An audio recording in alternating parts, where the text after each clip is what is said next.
Fala galera, esse é o Devocional Legal, um devocional onde você vai ter uma caminhada de crescimento espiritual dia após dia por meio do devocional. O nosso assunto de hoje são os Stormtroopers de Star Wars.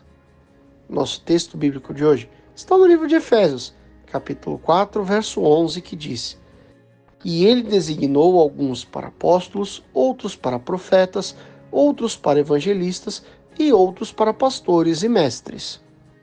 Com o fim dos clones no exército imperial, pelos motivos que a gente já falou lá no devocional dos Clone Troopers, jovens de toda a galáxia são recrutados em academias imperiais para passarem por testes dificílimos, nos quais muitos são reprovados. Apenas os melhores soldados obtêm a honra de vestir a armadura de combate, que tem uma grande característica: seus rostos nunca serão vistos. Todos eles usam uma armadura e um capacete que iguala a todos os soldados. Segundo o Imperador Palpatine, o soldado em serviço é a representação do Império. Como um grande polvo que alcança com seus tentáculos ao longe toda a galáxia, planetas com as mais diversas características geográficas e climáticas recebem a visita dos Stormtroopers e das forças imperiais. É interessante que, embora todos eles sejam iguais, os diferentes planetas para os quais são designados para servir acabam, de alguma forma, modificando a natureza de sua função e de seus nomes.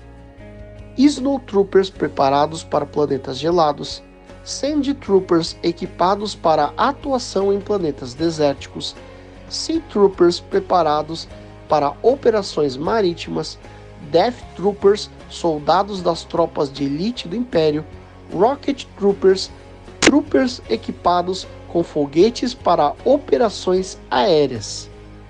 Existem mais de 35 especialidades diferentes para os Stormtroopers no Exército Imperial, para ilustrar sua versatilidade e capacidade de adaptação aos mais diferentes terrenos e ambientes.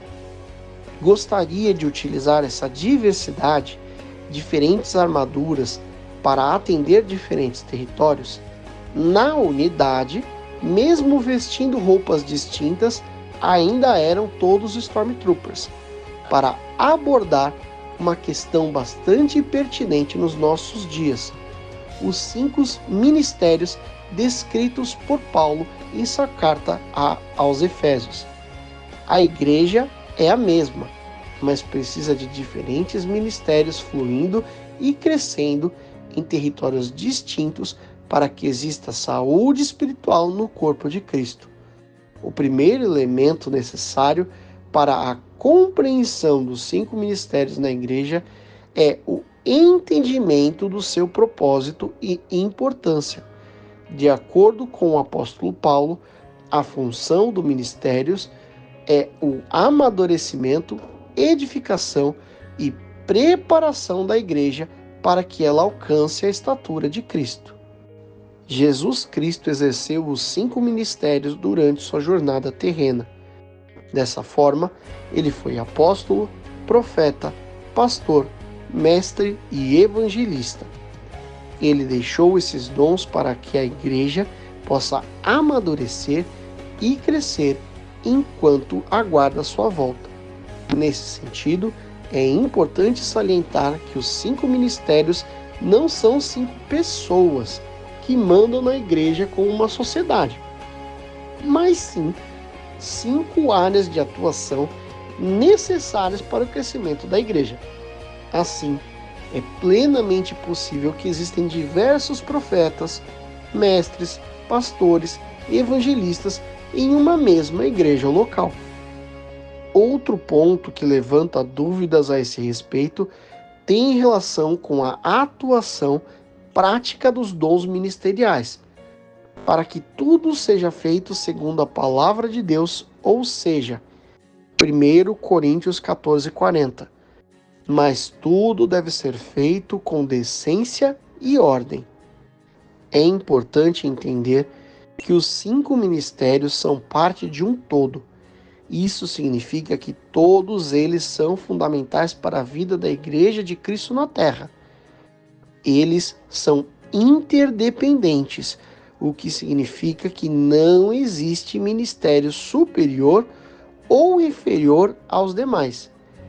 A Igreja precisa de todos eles operando em sincronia, para que os membros sejam edificados em sua jornada.